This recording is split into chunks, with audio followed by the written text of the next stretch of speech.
All right, welcome back to the deep dive. Today we're going to be tackling mechanical waves. Okay. And we've got, quite a bit of material here that covers this in detail. Yeah, it's a big topic.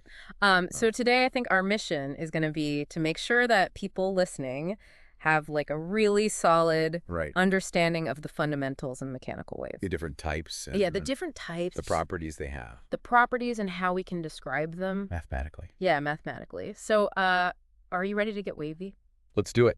Okay, let's jump into it. So, first things first, what exactly are we talking about when we say mechanical waves? Like, what's the Yeah. basic definition? Well, I think the way that this material really lays it out, it really gets at the core of it Okay. by saying that a mechanical wave is a disturbance Okay. that propagates energy Okay. through a medium. Okay. And the distinction it makes right away is that Right. it's not necessarily the bulk matter that's moving, it's the energy Okay. that's moving. So, think about like a pebble Yeah. dropped in a pond, Okay. and you get those ripples going outwards. Yeah. The water molecules themselves aren't actually moving outwards. They're just kind of oscillating up and down. Right. But the energy, that disturbance Like is propagating outward. going outwards. No. Okay, so we've got energy on the move. Yep. So we're not just talking about one kind of wave, are we? No. So the material points out that there are three main types Okay. of mechanical waves. Okay. And the first kind is a transverse wave. Okay, a transverse wave. And the best way to think about that is like a wave on a string, Okay. where the string itself is going up and down, Right. but the wave is traveling horizontally along the string. So it's like perpendicular. Right. The motion of the string is perpendicular to Yeah. the direction of the wave. Okay. So that's transverse. The wiggle is sideways, but the wave moves forward. All right, so that's one type. What's the second type? So the second type is what's called a longitudinal wave. Longitudinal. And a good way to visualize this Yeah. is like a spring or a slinky. Mm-hmm. If you push on one end, Yeah. you create a compression. Right. And that compression will travel down the spring. Right. So the spring itself Uh, or the coils yeah. are moving Right. back and forth parallel to the direction the wave is traveling. Okay, so it's like a push and pull kind of a thing. Exactly. A push and pull. Okay. And sound waves are a good example of this. Okay.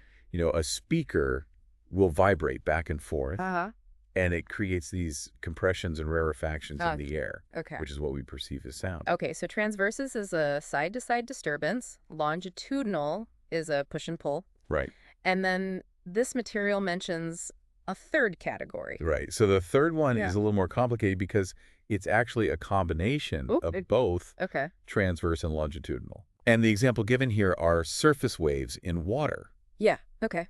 If you imagine a cork Right. bobbing up and down in the water, Right. it doesn't just move up and down. Yeah. It kind of moves in this circular or elliptical pattern, Right. which means that there is both a Right. transverse component and a longitudinal component. Okay, so we've got three different ways that the medium can be disturbed. Exactly. So, but what are the fundamental characteristics that connect all of these? Right, right. So the material points out four main ones. Okay. They all require a medium to travel through. Okay. You can't have a mechanical wave in a vacuum. Right. Secondly, they all propagate with a certain speed Okay. that's determined by the medium. By the medium. Okay. The third one is that the particles in the medium Yeah. oscillate around a fixed point, but there's no net displacement Right. of the matter itself. Okay. And lastly, they all carry energy. Right. And that energy originates from some mechanical work that created the disturbance. Okay, that makes sense. So now the material dives into this idea of periodic waves. Right. What are those? So a periodic wave is just a wave where the disturbance repeats itself Okay. regularly over time. Uh-huh. So if you were to, keep tapping that pond Right. at a very regular interval, you'd create a periodic wave. Okay. And a very important type of periodic wave Yeah. is a sinusoidal wave, Okay. which basically means if you plotted the displacement, Uh-huh. it would look like a sine or cosine curve. Okay. And this arises when the source of the wave Yeah. is undergoing what's called simple harmonic motion, Right. which is basically just a very smooth back and forth oscillation. Okay. And you get this really nice symmetrical wave with these well-defined crests and troughs. Okay, so now we're getting into some specifics about ways we can describe these waves, like Right. frequency and period and wavelength. Can you explain those? Yeah, absolutely. So the frequency is a measure of how many complete cycles of the Yeah. wave occur per unit time. Right. And it's usually measured in hertz, Yeah. which is cycles per second. Hertz. Okay. And the period is simply the inverse of that. It's the time it takes for one complete cycle. Got it. So if the frequency is f, the period is 1 over f. All right. And then wavelength Yeah. is the spatial distance Okay. over which the wave pattern repeats. Yeah. So you could think about it as the distance from Yes. one crest to the next, Okay. or from one trough to the next, Okay. or for a longitudinal wave. Yeah. It's the distance between two successive compressions. Okay, so now we've got frequency, period, wavelength. Right. And this material points out a key equation that relates these to the speed of the wave. Right. Can you tell us what that is? Yeah, so this is a very important equation. Yeah. The wave speed, denoted by v, Right. is equal to the wavelength, lambda, Lambda. times the frequency. So v equals lambda times f. V equals lambda f. Okay. And this equation is true for all periodic waves, Right. regardless of whether they're transverse or longitudinal or a combination of both. Okay. There's something really interesting here. Yeah. The speed of a mechanical wave is usually only determined by the medium itself. Okay. So things like the elasticity, Mhm. the density, Right. the temperature of the medium will affect the speed. Okay. But generally speaking, waves of different frequencies Mhm. will travel at the same speed in a given medium. So it's like a speed limit Yeah, kind of like a speed limit. based on the medium. That's set by the medium. Okay, cool. Now, to get a little more detailed, Right, the material introduces this idea of a wave function, right. which sounds kind of complicated. But it's not. But what is it? So the wave function, usually denoted by y of x and t, Okay. is basically just a mathematical description Uh-huh. of the wave's displacement as a function of position and time. Okay. So it tells you Yeah. for any given point in space Uh. and at any given time, Right. how far that point is displaced from its equilibrium position. Okay. So it gives you like a snapshot Yeah. of the entire wave Right. at any given moment. Okay. So now the material provides a few different forms Right. of this wave function. Can you walk us through those? Yeah, so for a sinusoidal wave traveling in the positive x direction, Okay. one common form is y of x and t equals a time cosine of omega t minus kx. Okay. Can you break that down for us? Yeah, absolutely. So a is the amplitude, Okay. which is the maximum displacement from equilibrium. Right. Omega is the angular frequency, Okay. which is related to the regular frequency by a factor of 2 pi. Right. And k is the wave number, Okay. which is 2 pi divided by the wavelength. Okay. So we've got A, omega, and K. Right. What about this whole thing inside the cosine? So the expression inside the cosine Yeah. is called the phase of the wave. The phase. Okay. And it basically tells you, Yeah. where in the cycle the wave is Right. at a given point in time. Okay. Now, there's another form that's often used, Okay. which is y of x and t equals a times cosine of 2 pi Mm. times the quantity x over lambda minus t over t. Okay. So that one uses wavelength and period. Right. It uses wavelength and period explicitly. Okay. And the material points out that if the wave is traveling in the negative x direction, Right. the sign in there changes. Yeah, the sign between the x and the omega t terms Mhm. becomes a plus sign instead of a minus sign. Okay. So the wave function can really tell us a lot about the wave. Yeah, it's a very powerful bit. Well, we can actually use it to figure out Right. things like the velocity and acceleration of Yeah, the so- particles in the medium. Right. You can use calculus Okay. to figure out the velocity Yeah. by taking the first derivative with respect to time Okay. and the acceleration. Yeah.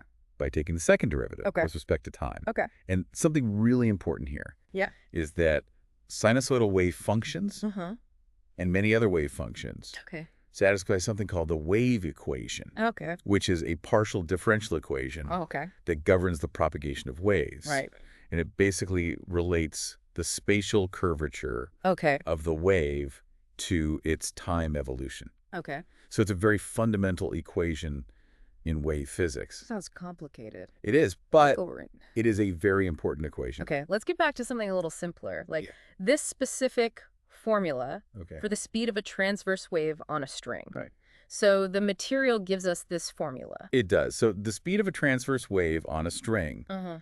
is given by the square root of the tension in the string Okay. divided by its linear mass density, Okay. which is just the mass per unit length. Okay, so it's based on how tight the string is. Right. And how heavy it is. Yeah. Okay. And that makes intuitive sense. Yeah, And if you have a tighter string, the wave's going to travel faster. Right. And if you have a heavier string, Yeah. it's going to travel slower. It'll be sluggish. Exactly. Okay. And a really interesting point here Yeah. is that the speed doesn't depend on the amplitude or the frequency of the wave. So those don't matter. They don't matter. It's just about the properties of the string itself. Properties of the string, exactly. Okay, now we know that waves can carry energy. Yep.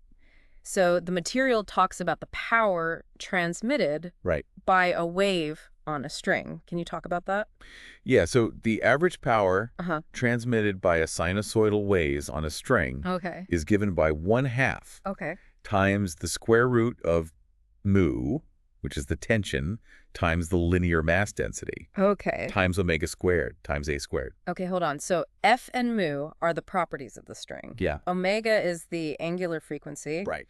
And A is the amplitude. That's the amplitude, right? Okay, so it depends on all those things. It does. And is it saying that the power is related to the square Yes. of both the frequency and the amplitude? Exactly. It's proportional to the square of both. So if you double the frequency... You quadruple the power. Okay, and same with the amplitude. Same with the amplitude. Okay. So bigger and faster oscillations mean more energy. More power, okay. Now, what about intensity? So intensity is just the average power per unit area. Okay. So it tells you how much power is flowing through a given area. Right. And this is particularly useful Yeah. when you're talking about waves that spread out in 3 dimensions, Okay, like sound. like sound Yeah. coming from a speaker. Exactly. Okay. And for a point source that radiates uniformly in all directions, like a light bulb, Right. the intensity obeys something called the inverse square law. Okay, what is that? So it means that the intensity is Yeah. inversely proportional to the square of the distance from the source. Okay, so if you double the distance, You quarter the intensity. so the further you are from the source, Yeah. the weaker the signal is going to be. Okay. That makes sense. It does, like how a sound gets quieter as you move further away. Exactly. So it's the same amount of energy, Right. but it's spread out over a larger area. Over a larger area, exactly. Okay, now what happens when waves meet each other? So when waves meet each other, Yeah. they interfere. Okay. And the way they interfere Mm-hmm. is governed by something called the principle of superposition. Okay. Big word. What does it mean? It's a very simple concept, actually. Okay. It just says that when 2 or more waves overlap, Yeah. the resulting displacement Right. is just the sum of the individual displacements. So they just add together. They just add together. That's Yeah. Now, this can lead to Yeah. 2 main types of interference. Okay. Constructive interference, Okay. where the waves reinforce each other, Right. and destructive interference, Okay. where they cancel each other out. Okay. So we've got waves meeting. Right. What about when a wave hits a boundary? So when a wave hits a boundary, Yeah. it can be reflected. Okay. And the way it's reflected Yeah. depends on what's called the boundary conditions. Right. So, for example, if you have a transverse wave on a string Go. and the end of the string is fixed, Yeah. the reflected wave will be inverted. Okay, it'll flip. It'll flip upside down. Right. But if the end of the string is free to move, Yeah. the reflected wave will not be inverted. So fixed end flips it. Exactly. Free end keeps it the same. Keeps it the same. Okay, I get it. Now, this idea of reflection brings us to standing waves. Right. How can a wave be standing still? So a standing wave is formed when a wave interferes with its own reflection Okay. and it creates this pattern Huh. that looks like it's standing still, Okay. but it's actually just the result of Okay. 2 waves traveling in opposite directions. Okay. And there are certain points Yeah. called nodes, Nodes, okay, where the displacement is always 0, right? and other points Mhm. called antinodes, Antinodes. where the displacement is maximum, Right. and the distance between 2 successive nodes, Hmm. or 2 successive antinodes, Yeah. is always half the wavelength. Half the wavelengths. Okay, and this material gives a mathematical representation Okay. of a standing wave on a string fixed at one end, Right. which is y of x and t equals a sub SW times sine of k times sine of omega t, Okay. where a sub SW is just the amplitude of the standing wave. Okay, so the energy is like